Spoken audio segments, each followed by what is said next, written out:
Welcome to Pirate Money Radio with your host, Kevin Freeman, helping you unpack the economic headlines and providing real money solutions. Good Saturday morning. You want to talk money, you sometimes feel a little strange. We're talking here on Christian radio, and we're talking on Saturday morning. The money thing should have been put off. That should have been, during the week we have to work hard, and Saturday we're going to rest and enjoy.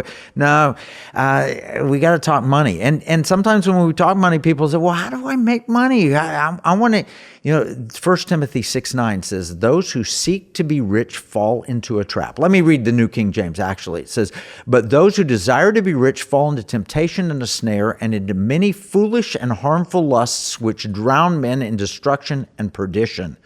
So why do we concentrate on money week in and week out? Well, Jesus talked about money quite a bit. And we're not telling you to seek material wealth, but we are trying to take care of our families. We're trying to take care of our nation. We're facing financial terrorism and economic warfare abroad. We're facing, two conflicting economic systems. The system where everybody shares everything, it's good, it's socialism. No, it's not good. It is not good. Individual liberty is good. The greater the liberty, the greater the prosperity. And we're not here just to get prosperity, but it sometimes feels like our system is rigged.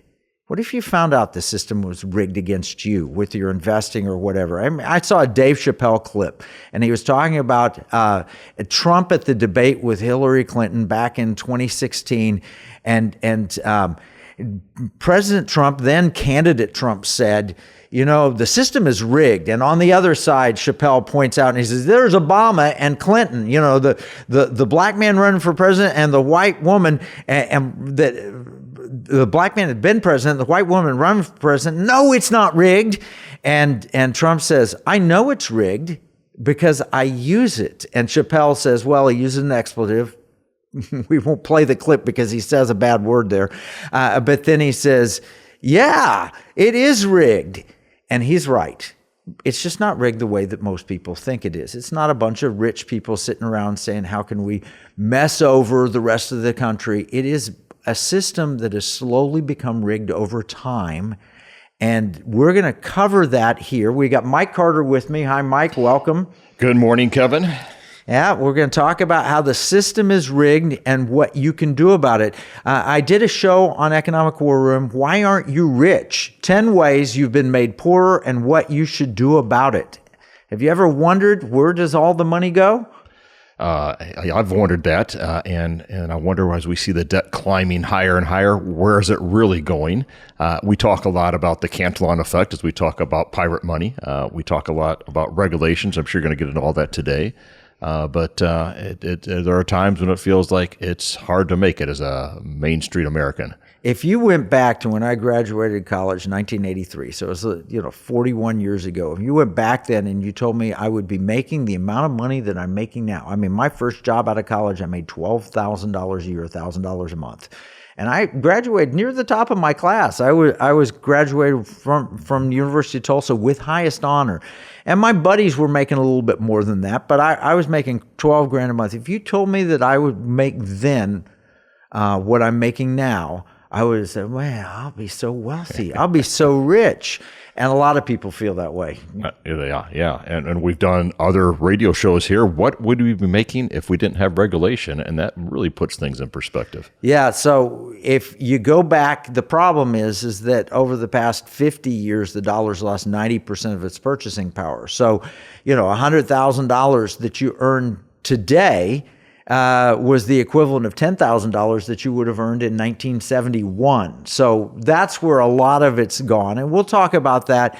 But millennials are struggling. Here's a Washington Post article, June 23rd. Millennials had it bad financially, but Gen Z may have it worse. We have daughters that fit in that Gen Z category. Mm-hmm. Man, they're struggling.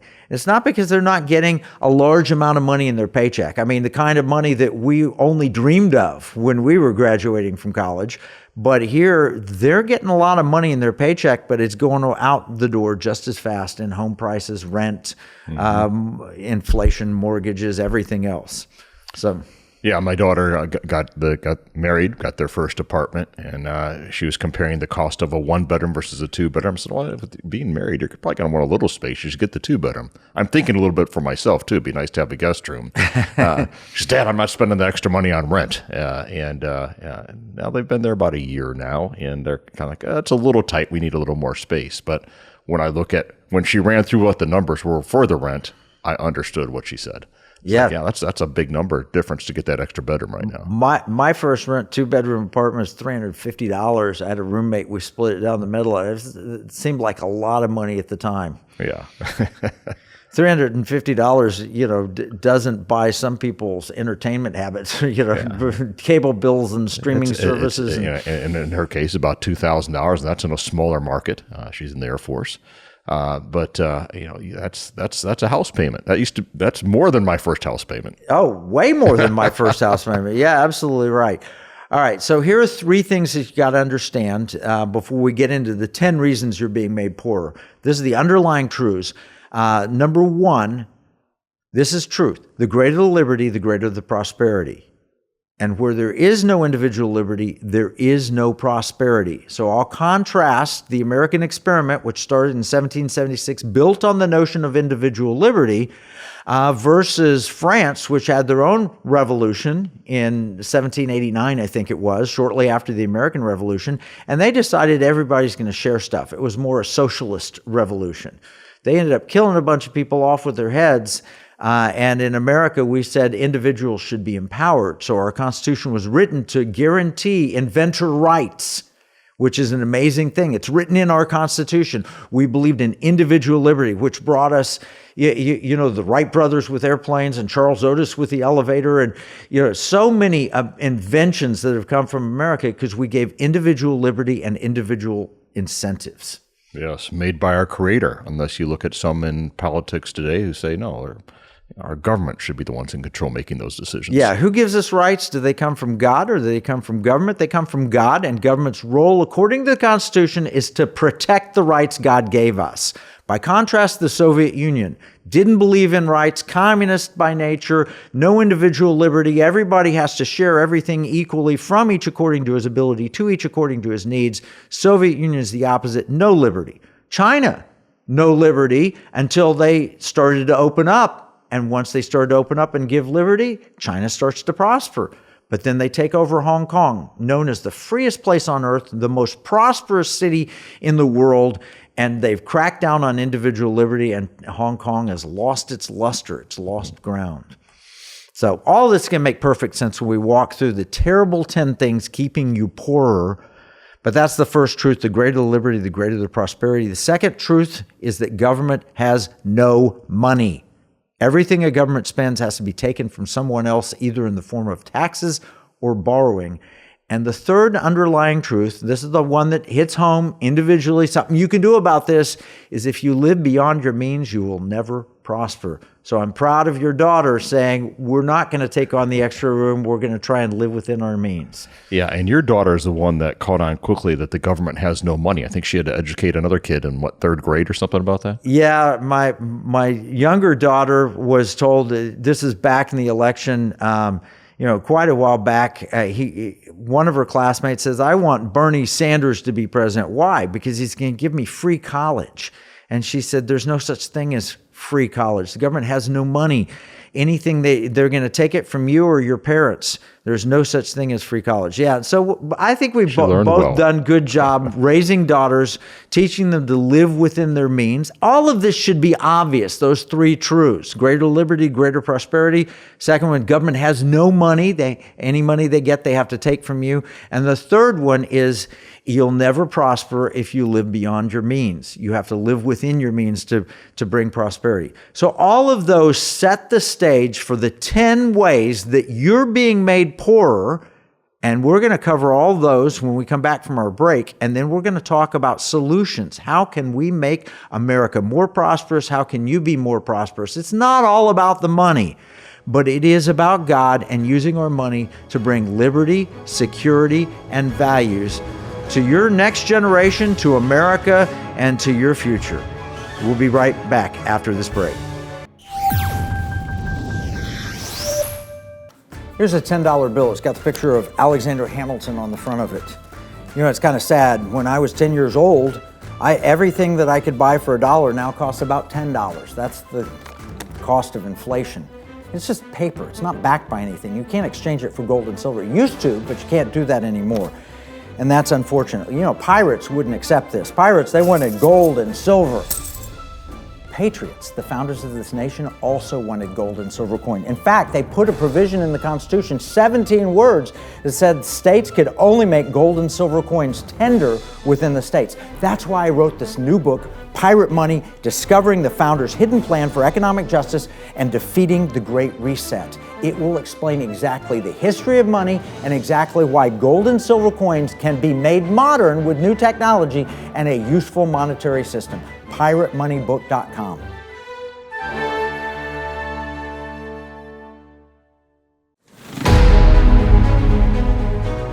Welcome back to Pirate Money Radio with your host, Kevin Freeman. Yeah, I'm here with Mike Carter, and we're talking on Pirate Money Radio about 10 ways that you've been made poorer. It seems like there are pirates stealing your money. I mean, you make so much money, you come, and where does it all go? You feel that, Mike?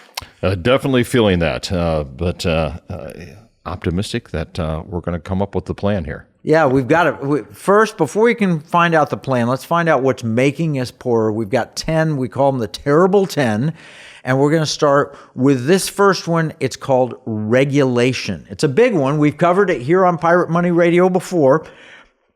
And if you want to catch our former podcasts, wherever you get podcasts, go back, afr.net, piratemoneyradio.com, Spotify, wherever you get your podcasts, you can go back and you can listen to or watch, depending on your podcast source, where we talked about regulation. This is something that costs people much more than they can ever imagine. Yeah. And again, I'm going to go back to the previous segment we've done, where what was the average income if we didn't have regulation? We're going to get to that. It was if we had regulation at the level of 60 years prior to when the study was done, the average household income wouldn't be $53,000 as it was in 2014, I guess, when they reported this. It would have been $330,000. Now, that just sounds like a more comfortable lifestyle to me. Yeah, it'd be fun to have that, wouldn't it? But I'm all for smart regulation. You know water. You had a water purity business. We want pure water, don't we? We do, but we can do that through innovation and not through regulation. And we've worked with companies that are doing that now, and that's exactly the type of thing we need to do. And we want clean air. Yep. So we want some good regulation. This reminds me of a Simpsons episode, and I know here we were talking on Christian radio, we're talking about The Simpsons. This is a 1989 version of The Simpsons, okay? So it's a little bit, it may be cruder animation. The voices were a little strange compared to what they are today, but it was also a 1989 morality. So it was a little more family values than you might watch in a modern Simpsons cartoon. But there was Dad Homer, and he saw his family about to run over by a car because this intersection had no stop sign. And so he went on a crusade, and I'm going to get a stop sign at this dangerous intersection. It was a good thing. It was good regulation, and we needed that. Did you ever see this episode? I don't know if I saw that one. All right. So this episode, I think it was the have it here? First one's this. We don't have it, but it's the first one's The Simpsons. The first one they wrote. It was the third one. I think it was the episode number 3 about Homer. It's called Homer's Odyssey is the title of it. And here's Homer Simpson getting a good stop sign in the community, and people applaud him for it. He gets his picture in the paper. Everybody's excited. So he says, you know what? We should do some other safety things. And so pretty soon he adds another regulation, then another regulation, so there's signs, be careful here, do this, don't do this, eggs only sold for 2 days, and all of these things. Pretty soon he has laws and rules all over the place, most of which were completely ridiculous. Yeah, but he got some attention for it, and getting a little, ego-driven thing. Look at what I'm doing out there. Sounds like a few politicians. Cottage industry is making a little money off of it.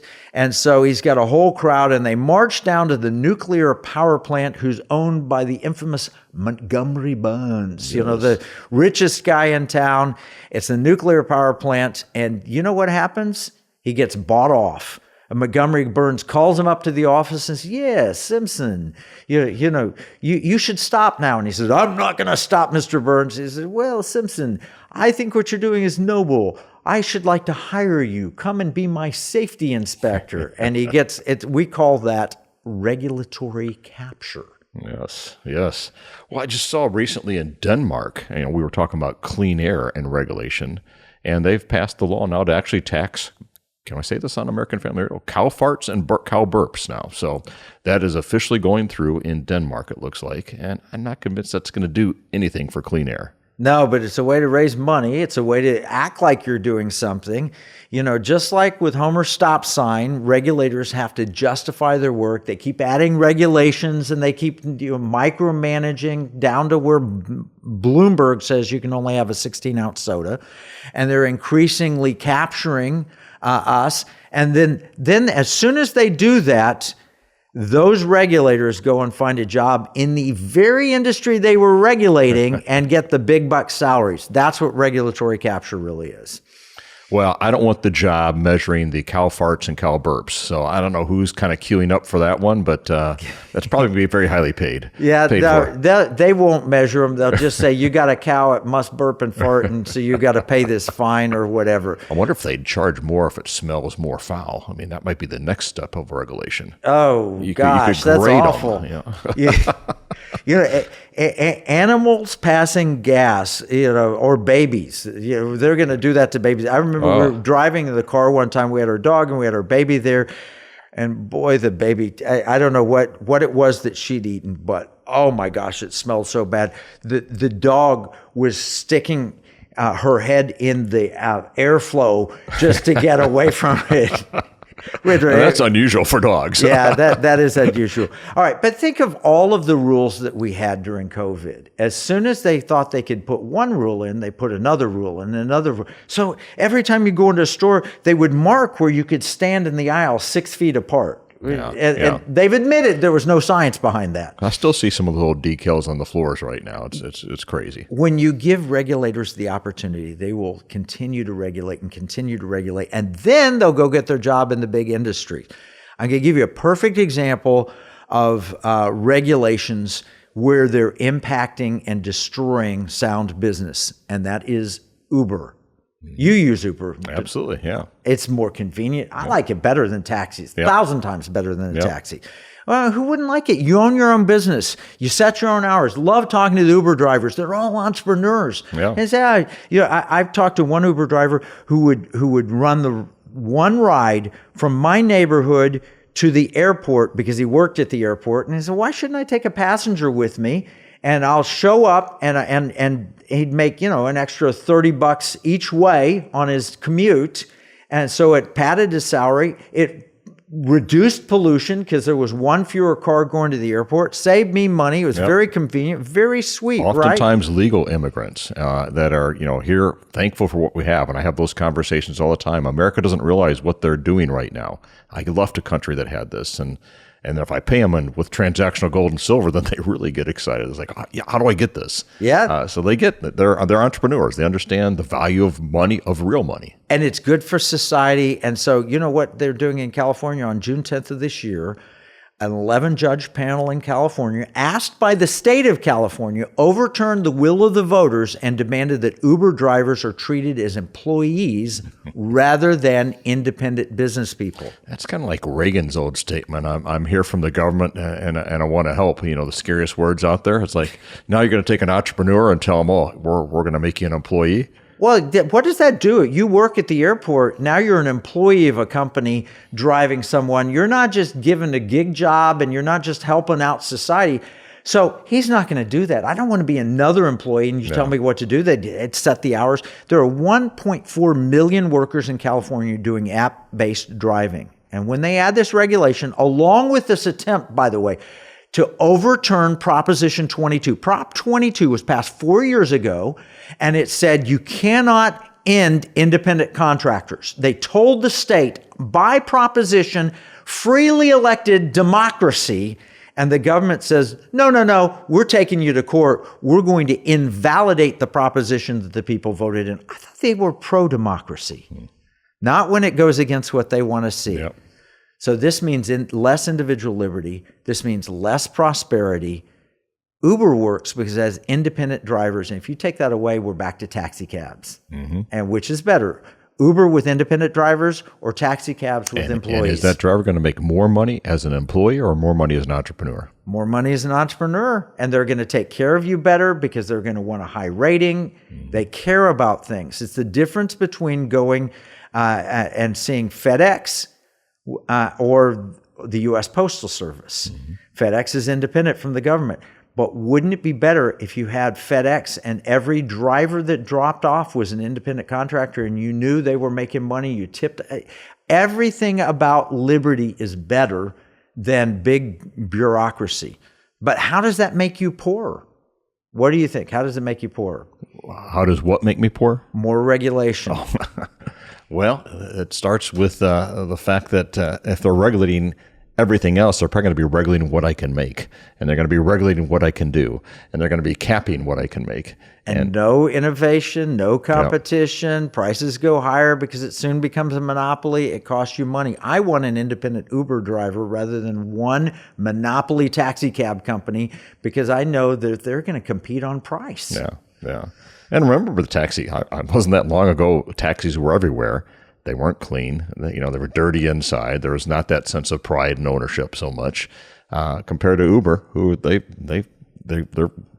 make sure their cars are in good shape. They're clean. Because you rate them on the app. They want the right music for you. They want all these things to happen where the taxi drivers before, you just kind of got what you got. Sometimes there's a bottle of water or breath mint or whatever. And that is the difference. But in New York City, where they had some of the dirtiest taxi cabs I've ever been in, you had to pay $1 million to the New York to the government to get your medallion, so you could drive a taxi.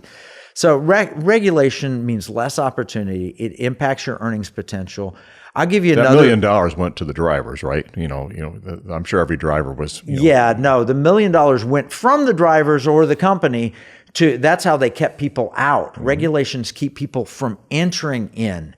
So, the idea is, producer just put up on the screen, do you want a Russian car or an American car? Well, when it was heavily regulated, controlled Russian cars, they come in one size, one color, one everything. Was it Yugo? Wasn't there a Yugo Russian car? That was Yugoslavian, but the Yugo, no, you don't want that.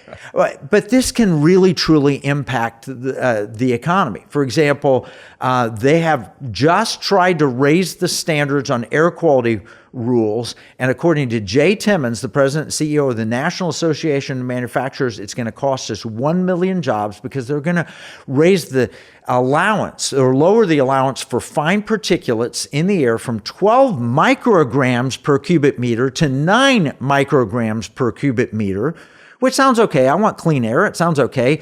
But what you got to realize is not even Europe has that high of a standard. Nowhere in the world has that high of a standard. It's a ridiculous standard. So what's going to happen is American manufacturers are going to close plants here, open them in countries that have no standards. The air quality will get worse, not better, and 1 million Americans will lose jobs and investors will lose their investment. This is what happens when you have less liberty and less prosperity. I'm from the government. I'm here to help. Going wrong again. And the globalists are going to prosper from all this. Montgomery Burns is going to win again. All right, we take a break. We'll be right back with the other 9 reasons. In uncertain times, finding stability in the economy can feel challenging. But what if you could navigate economic volatility while honoring your biblical values? At Timothy Plan, they believe this balance is possible. Timothy Plan filters its volatility-weighted ETFs and family of mutual funds through a biblical pro-life and pro-family lens, so you can see competitive returns and moral responsibility, helping you to weather the economic storms. With Timothy Plan, align your investments with your values while adapting to our ever-changing culture. Since 1994, Timothy Plan has been recognized leader in biblically responsible investing. Timothy Plan, your bridge between faith, finances, and the future. Visit timothyplan.com or call 1-800-TIM-PLAN or 1-800-846-7526. Investing includes risk, including possible loss of principal. Before investing, carefully consider a fund's investment objectives, risks, charges, and expenses contained in the prospectus available at timothyplan.com. Pirate Money Radio, helping you give, spend, and invest in ways that align with liberty, security, and values. Welcome back with your host, Kevin Freeman.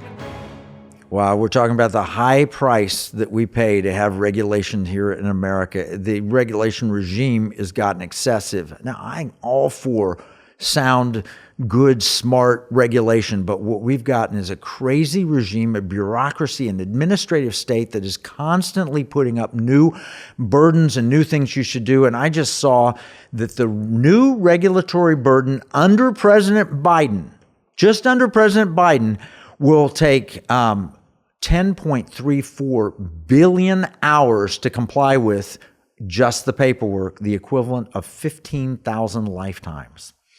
Wow. And who gets to do that paperwork? We American citizens do. Yeah, it's like you look forward to doing your taxes, the companies, everybody's having to fill out all these forms that Biden is requiring of us. And under President Biden, they've added $600 billion per year. According to a congressional study, $600 billion per year in cost of new regulations just under President Biden. But he's not going to go after the middle class. No middle class people will be having to pay for that. Yeah, right. I just saw the IRS. We're only going after the ultra wealthy. Now it's down to those making $400,000 or more, which is still pretty wealthy. But then it's going to be $200,000. They hired all those new IRS agents because they needed to drive revenue, and then they create a regulatory piece that cost, how much did you say? $600 billion. Over what time frame? Additional $600 billion per year just under Biden. Year. Biden has added so many regulations through his administrative state that it's costing us $600 billion. So he has one-upped his old boss, President Obama, who added during his 8 years, $500 billion a year. So you add that up, that's $4 trillion cost to the economy under Biden and 4 years under Obama. 4 years under Biden is another $6.4 trillion. Now we're talking real money here. Now, if you're an entrepreneur or not in government, you have two things you can do, right? You can either raise revenues, margins, or you can cut costs. They're on one side talking about, we're going to raise the revenue on high income earners potentially, but at the same time, they're raising expenses dramatically, which will not even offset it, which is why we get to $35 trillion in debt. Yeah, and counting. It's the regulatory burden that's been put on us. It's slowed our economy down. So that just from Obama and Biden, $6.4 trillion. Now, I do have some interesting good news. According to the same congressional study, under President Trump, the 4 years of Trump, on an annual basis, he actually cut $323.9 billion per year.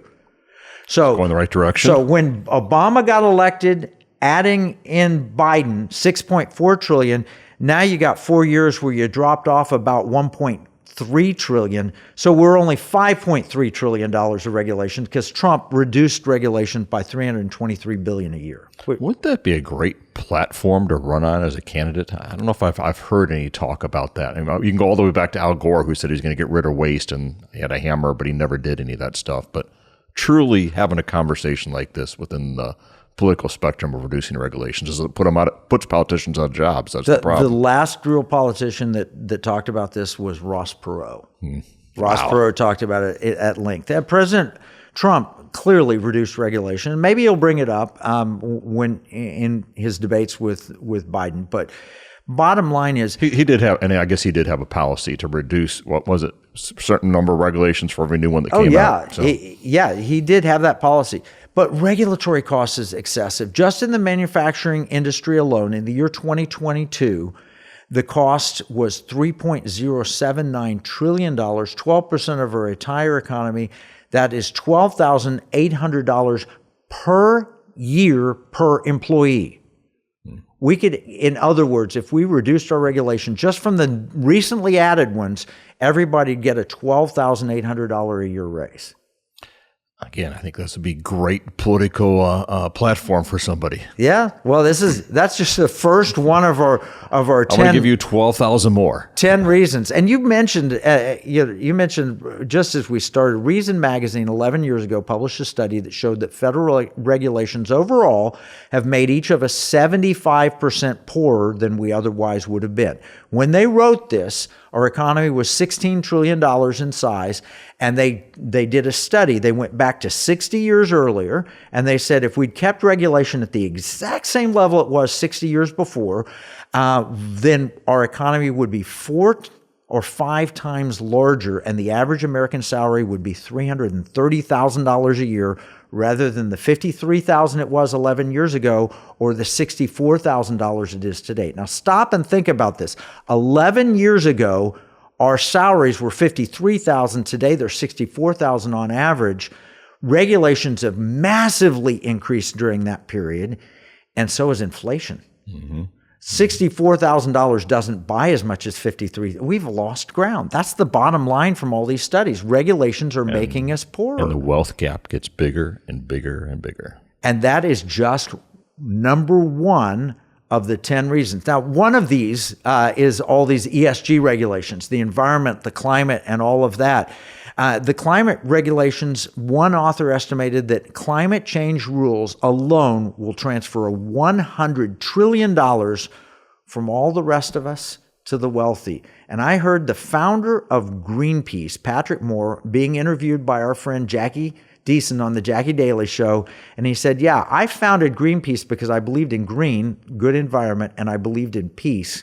And that whole movement got hijacked by regulators so they could build these castles of a regulatory regime and control people. They didn't believe in peace anymore. They funded a bunch of wars. And they certainly don't believe in the environment. They believe in environmental regulations. He said, do you ever wonder why there's all of these subsidies for electric vehicles and only the rich buy electric vehicles? So we're really taking money from the working class and giving it to rich people so they can buy their extra fancy Tesla. Yeah. No, it's sad. And as we do that, we know that our global adversaries and even enemies, I will say now, are laughing all the way because we're just push more and more economic freedom to them. Oh, yeah. So if you want to buy an electric car, it's manufactured, so much of it, the batteries and everything else are made in China, which have no environmental standards. And as a result, the environment's worse off. The government's taking money from middle class and poor people and giving it to rich people to buy electric cars that are, have batteries made with rare earth minerals strip mined in China. It really is making us poorer, and it's not helping the environment at all. That's just one of 10. So let's jump into this. We're going to have to go fast. We have to go fast. The second one, the way that you're being made poorer, surprisingly, is Social Security. That was supposed to keep you from turning poor. That's right. Yes. Now you worry about, are they going to have enough money to pay you even if you do qualify? There's no question. Do we have enough to pay Social Security? That's the question. They don't ever question, are we taking money from people? Absolutely, they're taking out of every paycheck up to the first $168,600 every American earns. They will take about 15% of their paycheck, half from you, half from your employer. You see it every month, don't you? Yep.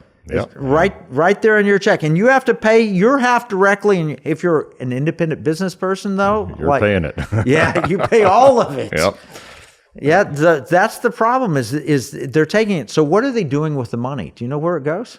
To fund all these other projects. It goes into a lockbox, doesn't it? Oh, yeah. I forgot about the lockbox. Yeah. The lockbox. And then they can just keep printing money for everything else they want to do. Yeah, no, it goes into U.S. Treasury bills. That's what they claim it is going into. They spend it really, but it's an IOU. The government will pay us. Well, at least somebody's buying the Treasury bills. Yeah, exactly. They got $35 trillion in debt. You got to sell them to somebody. So why don't we sell them to the people that have put their money into Social Security? But what would have happened if instead of putting in Social Security, you put that same amount of money into the private stock markets and bond markets, and you got a financial planner and you invested it that way? So I'm not. I've heard from the government, we're not smart enough to do that on our own. Yeah, no, I'm not supposed to talk about this and get into detail. So I'm not advising anybody. I've been a financial advisor for most of my career, but not on this radio program. Absolutely not. I don't know you. You're watching, I don't know you. You're listening, I don't know you. So I can't give you financial advice.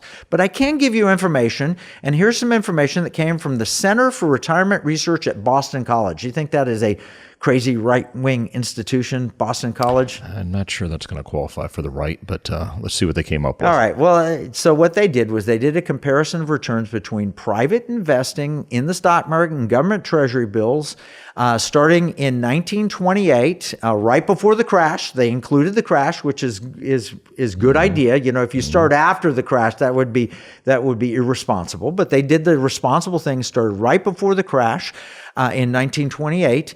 And they went all the way to 2022 when the study ended, and they compared the average return for the S&P 500, 10-year Treasury bond, 3-month Treasury bill, and they said, what happens if you'd invested in those instead of the 3-month Treasury bills? Now, admittedly, the Treasury bills had less volatility, less risk, lower risk.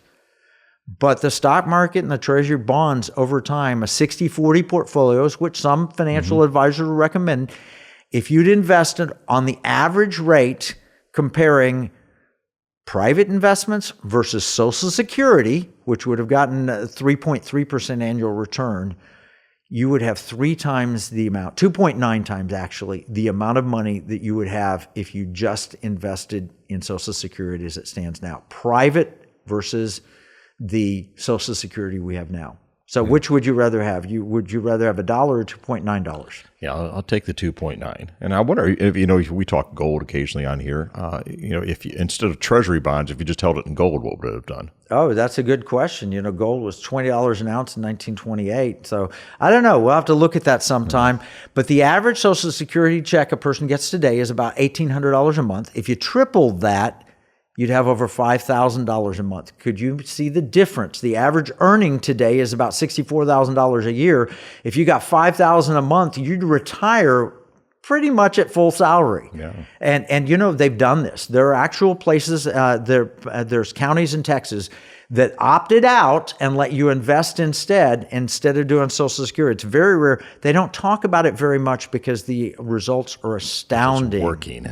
Yeah, no, it would work. Now, I don't want to say anything negative about Social Security. I don't want men in black suits and dark glasses to show up and cart me off. I don't want the IRS to show up my home. I love Social Security. What a great government program it is. Everybody ought to pay into Social Security. It's required by law, and I'm thankful that I have it, and I'm hopeful it's going to be there for myself and for my kids and my future. So we're not dissing Social Security. We're just asking, is the way the government invests it causing you to be a little bit poorer than you otherwise would be? Yes. The facts are there. I'm not trying to say anything political or anything else, just trying to say what the facts are. All right, we've only covered 2. We have 10 that we have to cover. We'll talk about number 3rd way that you're being made poorer right after this break.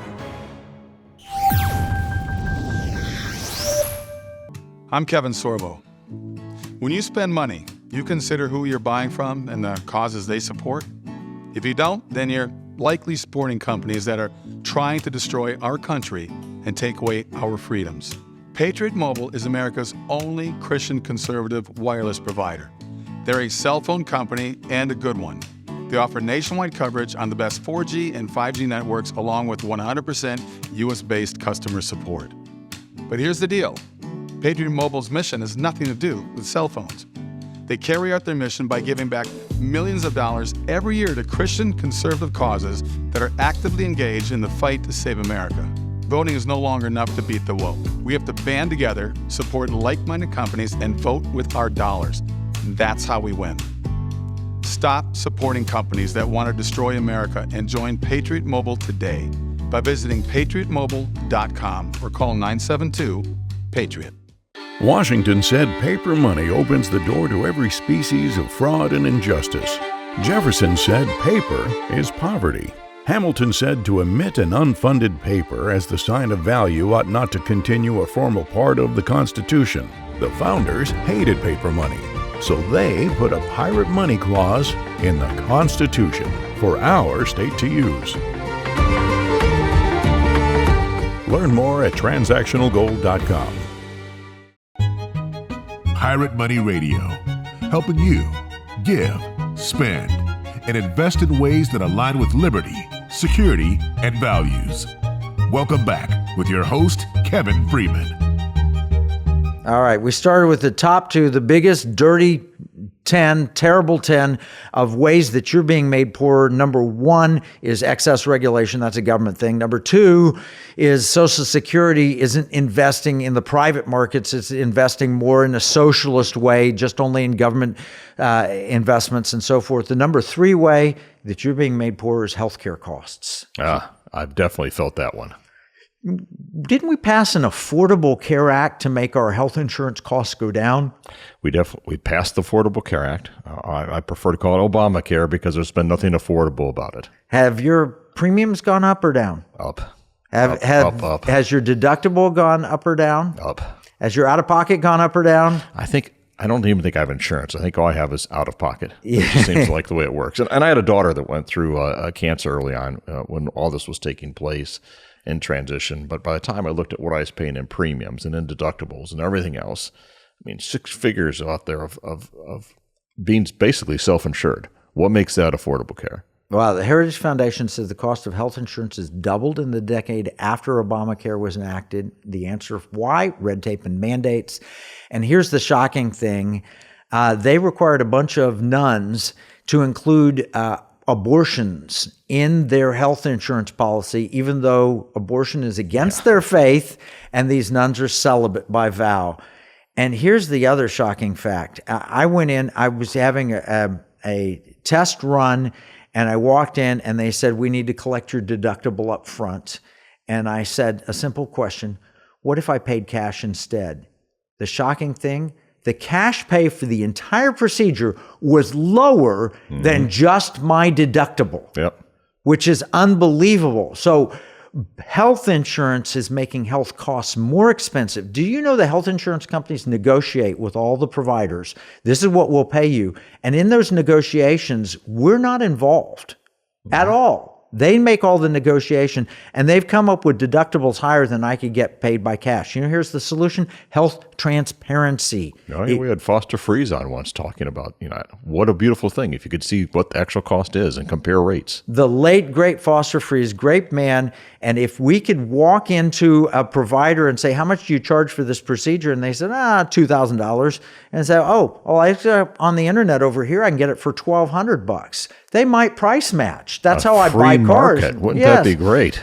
And unfortunately, you're not able to do that because of the way the system's structured. Now, the government actually has tried to pass regulations to force hospitals to buy this. And so this would be a regulation I'd be in favor of. But, regulatory capture, which we talked about as reason number one, has prevented us from doing that. So that's making you poor. Reason number 4, it's obvious. You brought it up earlier. It's inflation.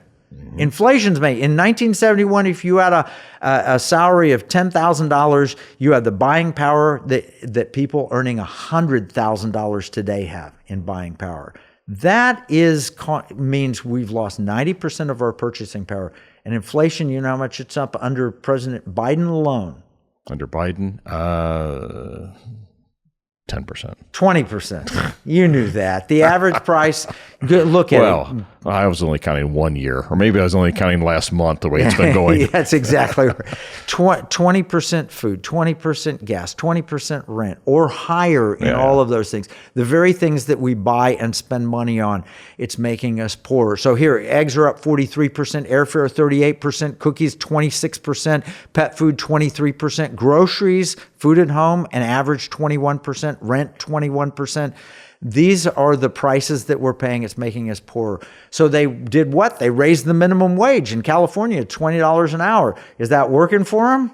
Well, I just saw a friend of mine started up a tech company that has an automated robot burger flipper, and it looks like he's off to a great start. Yeah, that's because they're putting going more to people to fire work. employees. Now, they need the automated robot slicer because Arby's on Sunset Boulevard said, we can't afford $20 an hour. It's been there 55 years. They cited minimum wage as their top reason. Minimum wages, all they do is they cause a wage price spiral. So you pay people more, which means prices go up, which means they need to be paid more, which means prices go up. The minimum wage in 1964 was $1.25. The silver in 5 quarters in 1964 was sufficient to pay the minimum wage then. The silver in those same quarters today is over $25 in value, enough to pay minimum wage. It's not that prices are going up, it's that the dollar's buying power is going down. And that is reason number 4. You know why we're getting poorer? That's one of them. Reason number And we got a solution to that. we do. So And that's one that could actually be implemented in a relatively short time. I mean, these regulation things, that's going to be a little bit longer. We need some real strategic thinkers, but we've got something. yeah, so minimum wages was reason number 5, actually. Inflation was 4, minimum wages 5. Reason number 6 is open borders, which is an enormous cost to society. We're spending $150 billion a year, according to the U.S. House, and maybe as much as $400 billion per year just paying for the people that have illegally come across our border. That works out to between $2,000 and $5,000 per family per year. Could you use an extra $2,000 to $5,000 a year, Mike? Yeah, to me, this is just shocking and hard to believe that this is taking place today. I mean, this is literally according to plan, which you've talked about in your book. But it hurts when I see this. It doesn't even take into account the impact on wages because you have all these illegal workers who are willing to take the job for a little less money. And so you maybe lose your job. And that's actually happened. And it drives up housing costs. It drives up everything. It's crazy. Yep. Reason number 7, this is shocking to me too. It's called the war on poverty. We're being made poorer because we're fighting a war against poverty. Mm-hmm. That's what the government tends to do sometimes. It's ironic, but 60 years ago, Lyndon Johnson began the war on poverty, and we've spent $30 trillion fighting it with welfare payments and everything else. Well, that's the vast majority of our outstanding federal debt, which is making us poorer. And at the same time, it's fighting against the 3 simple rules that Brookings Institute says can eliminate poverty in America. They said if we help people to, number 1, at least finish high school, number 2, get a full-time job, and number 3, wait until age 21 to get married and have children. You do those 3 things, and poverty disappears in America. Guess what? The war on poverty has broken up families because they pay, it used to be called welfare queens. I don't think we can use that term anymore, but they pay people to have extra babies. The father's leaving the home. They pay people not to get full-time jobs. You can, instead of getting a job, you can get paid. And you don't get married and you have more children sooner, destroying the war on poverty. Even Homer Simpson couldn't have messed it up this much as the politicians have done this. No, it's terrible. The average share of our debt personally, according to usdebtclock.org, is $100,000. That's how much we would have to pay off our debt. Every American would have to pay that. A family of 4 would have to pay $400,000. So we're poorer whether we know it or not because of this war on poverty. I think Biden's going to forgive that for us for his next election pledge. Yeah, and he's going to take it from us to forgive Exactly it. right. That's how it works. Number 8 is crony capitalism, the government where their members of Congress are using insider trading to make themselves rich at your expense. Crony capitalism also it happens where Wall Street takes all the good investments. When we were younger and just starting out, you could invest in Microsoft, you could invest in Apple or Amazon and all those great companies that have been built, and they came public.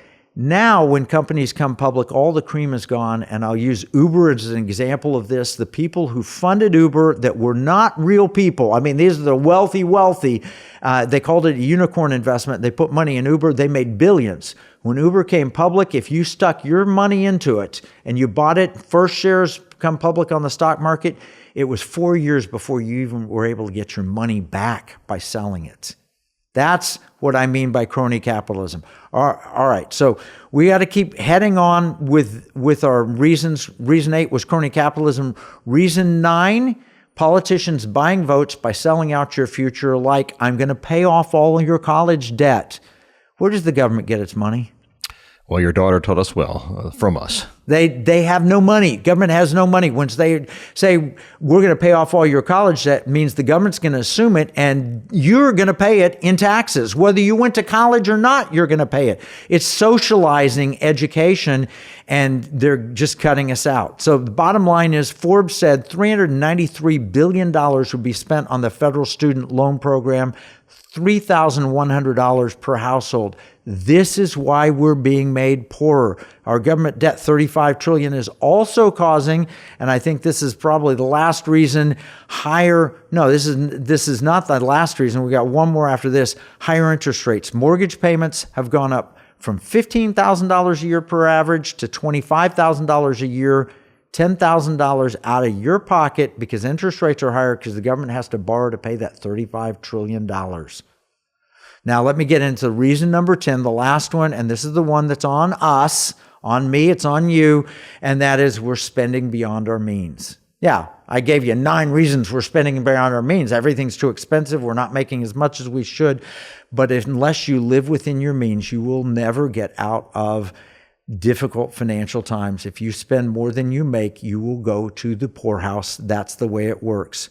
But if you'd invested instead $6,500 in an IRA every year, that's the maximum amount you can put according to law, starting at age 25 and keeping it invested until 40 years later, age 65, you could build up quite the nest egg in a traditional portfolio based on the past, no guarantees for the future. You might have accumulated $1.5 million by age 65. That's the bottom line, is we've got to be smart with our money. Our liberty, security, and values depend on it. $6,500 a year is a lot of money to put in, but $1.5 million to take out, that would be worthwhile. So we've just outlined 10 ways that you're being made poor. 9 of those are government and society making you poor. One of them is on you. These are the truths.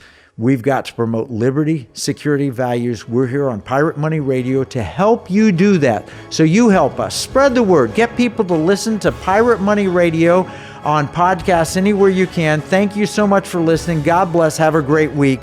Pirate Money Radio and Kevin Freeman.